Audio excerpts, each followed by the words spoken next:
مزاج کے خلاف بات پر مسکرا دینا لڑنے سے کہیں زیادہ بہتر ہے۔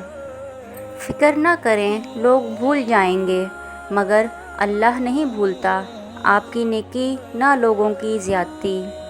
ہمارے معاشرے میں بہترین انسان وہ ہوتا ہے جو فوت ہو چکا ہو، اسی لیے کہتے ہیں کہ قبر اور قدر مرنے کے بعد ہی ملتی ہے۔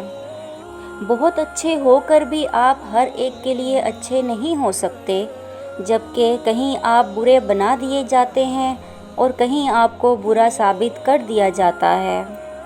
مجھے کافر کہو گے تو تمہارا کیا بھلا ہوگا، میرا بھی وہی خدا نکلا تو پھر تمہارا کیا ہوگا۔ سچ کا ساتھ دینے والے اکثر اس دنیا میں اکیلے ہی پائے جاتے ہیں۔ بس تھوڑا اور صبر، پھر اللہ کن کہہ دے گا اور فیکون کا نظارہ تمہارے سارے غم دور کر دے گا۔ زندگی میں جھوٹ بولنا چھوڑ دیجئے، پھر دیکھیے کیسے بات میں اثر اور دعاؤں میں قبولیت آتی ہے۔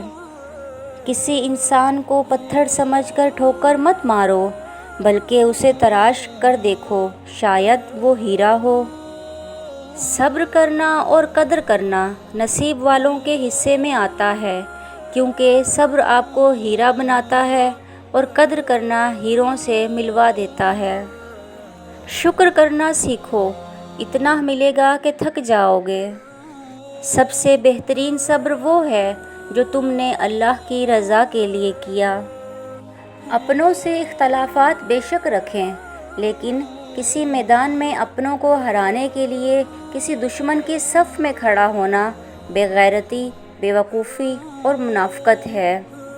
اگر اللہ نے وہ لے لیا جسے کھونے کا تم تصور نہیں کر سکتے تھے، تو یقیناً وہ کچھ ایسا بھی دے گا جسے پانے کا تم نے سوچا بھی نہ ہوگا۔ وہ تھام لیتا ہے گناہ گاروں کو بھی، میرا اللہ زمانے کی طرح رسوا نہیں کرتا۔ آپس میں صلح کروانا افضل ترین صدقہ ہے۔ کون کہتا ہے خدا نظر نہیں آتا، وہی نظر آتا ہے جب کچھ نظر نہیں آتا۔ سنی سنائی باتوں پر فوراً یقین نہ کیا کریں، جھوٹ ہمیشہ سچ سے زیادہ جلدی پھیلتا ہے۔ وقت کا کام ہے گزرنا، برا وقت ہو تو صبر کرو، اچھا وقت ہو تو شکر کرو۔